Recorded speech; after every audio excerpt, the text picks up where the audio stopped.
ओम वासुदेवाय नमः। हर हर महादेव। दोस्तों, आपके अपने चैनल शिव धार्मिक में आपका बहुत बहुत स्वागत है। भगवान भोलेनाथ की कृपा आप पर और आपके परिवार पर सदा सर्वदा बनी रहे। दोस्तों, आज की वीडियो में हम बात करेंगे कामदा एकादशी की पौराणिक कथा के बारे में। तो आओ जानते हैं इसकी कथा क्या है। और हाँ, वीडियो आपको पसंद आए तो एक लाइक तो ज़रूर कर दें, क्योंकि आपके लाइक से मुझे पता चलता है कि मेरे द्वारा बनाई जा रही वीडियो आपके लिए उपयोगी है, आपको पसंद आ रही है। चैनल पर पहली बार आए हैं, अभी तक चैनल को सब्सक्राइब नहीं किया है, तो आज की वीडियो अगर आपको पसंद आए तो चैनल को सब्सक्राइब करके बेल आइकन को प्रेस कर दें। इससे ये होगा कि इस चैनल पर अपलोड होने वाली वीडियो की नोटिफिकेशन आपको सही समय पर प्राप्त होगी। दोस्तों, इस बार शुक्रवार 19 अप्रैल 2024 को हिंदू नववर्ष की पहली एकादशी मनाई जा रही है। चैत्र शुक्ल एकादशी को आने वाली इस एकादशी को कामदा एकादशी के नाम से जाना जाता है। श्राप तथा राक्षस योनि से मुक्ति देने वाली यह तिथि बहुत खास मानी गई है। इस एकादशी के बारे में धर्मराज युधिष्ठिर ने भगवान श्री कृष्ण से पूछा था। तब भगवान श्री कृष्ण ने इस एकादशी का महात्म्य बताते हुए यह कथा उनको सुनाई थी। कामदा एकादशी की कथा के अनुसार प्राचीन काल में भोगीपुर नामक एक नगर था। वहाँ पर अनेक ऐश्वर्यों से युक्त पुंडरीक नाम का एक राजा राज्य करता था। भोगीपुर नगर में अनेक अप्सरा, किन्नर तथा गंधर्व वास करते थे।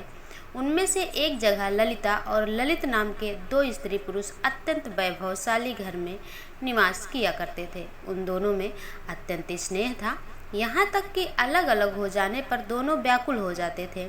एक समय पुंडरीक की सभा में अन्य गंधर्वों सहित ललित भी गान कर रहा था। गाते गाते उसको अपनी प्रिय ललिता का ध्यान आ गया और उसका स्वर भंग होने के कारण गाने का स्वरूप बिगड़ गया। ललित के मन के भाव जानकर काकोर्ट नामक नाग ने पद भंग होने का कारण राजा से कह दिया। तब पुंडरीक ने क्रोध पूर्वक कहा कि तू मेरे सामने गाता हुआ अपनी स्त्री का स्मरण कर रहा है, अतः तू कच्चा मांस और मनुष्यों को खाने वाला राक्षस बनकर अपने किए कर्म का फल भोग। पुंडरीक के श्राप से ललित उसी क्षण महाकाय विशाल राक्षस हो गया। उसका मुख अत्यंत भयंकर, नेत्र सूर्य चंद्रमा की तरह प्रदीप्त तथा मुख से अग्नि निकलने लगी। उसकी नाक पर्वत की कंदरा के समान विशाल हो गई और गर्दन पर्वत के समान लगने लगी।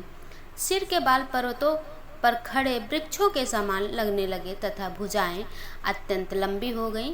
कुल मिलाकर उसका शरीर 8 योजन के विस्तार में हो गया। इस प्रकार राक्षस होकर वह अनेक प्रकार के दुख भोगने लगा।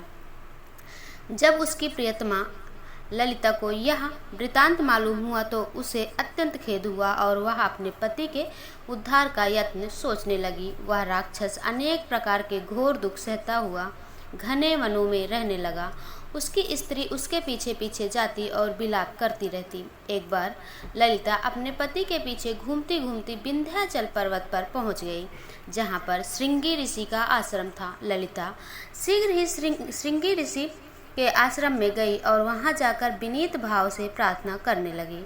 उसे देखकर श्रृंगी ऋषि बोले कि हे सुभगे, तुम कौन हो और यहाँ किस लिए आई हो? ललिता बोली कि हे मुने, मेरा नाम ललिता है। मेरा पति राजा पुंडरीक के श्राप से विशालकाय राक्षस हो गया। इसका मुझको महान दुख है। उसके उद्धार का कोई उपाय मुझे आप बतलाइए। श्रृंगी ऋषि बोले, हे गंधर्व कन्या, अब चैत्र शुक्ल एकादशी आने वाली है, जिसका नाम कामदा एकादशी है।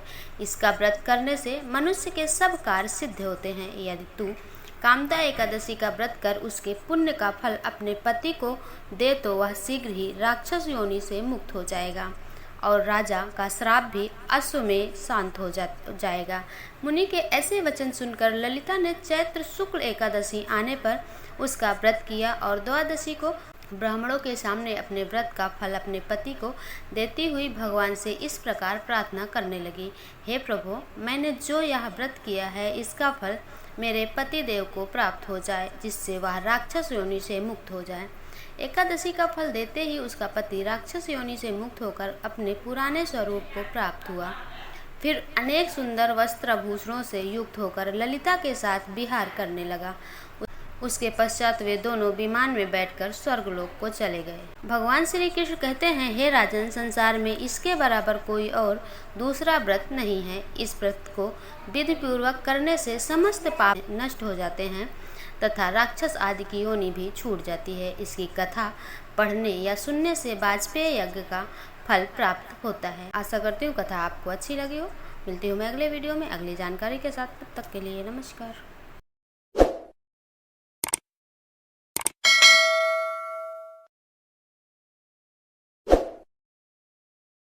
ओम वासुदेवाय नमः।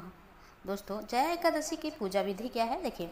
जया एकादशी के दिन ब्रह्म मुहूर्त में उठकर स्नान आदि से निर्वित होकर स्वच्छ वस्त्र धारण करके श्री विष्णु का ध्यान करें। तत्पश्चात व्रत का संकल्प लें। फिर घर के मंदिर में एक चौकी पर लाल कपड़ा बिछाएं और भगवान विष्णु की प्रतिमा स्थापित करें। एक लोटे में गंगा जल लेकर उसमें तिल, रोली और अक्षत मिलाएं। अब इस लोटे से जल की कुछ बूंदें लेकर चारों ओर छिड़कें।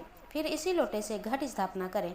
अब भगवान विष्णु को धूप दीप अर्पित करें, पुष्प अर्पित करें और एकादशी की कथा का पाठ पढ़ें तथा श्रवण करें। शुद्ध घी का दिया जलाएं तथा विष्णु जी की आरती उतारें। साथ श्री हरि विष्णु को तुलसी दल और तिल का भोग लगाएं। विष्णु सहस्त्र नाम का पाठ करें। शाम के समय भगवान विष्णु जी की पूजा करके फलाहार करें। अगले दिन त्रयोदशी तिथि को योग्य ब्राह्मण को भोजन कराकर दान दक्षिणा दें। इसके बाद स्वयं ही भोजन ग्रहण करें, व्रत का पारण करें। दोस्तों, ऐसे ही छोटी छोटी वीडियो के लिए आप मेरे चैनल को सब्सक्राइब कर सकते हैं।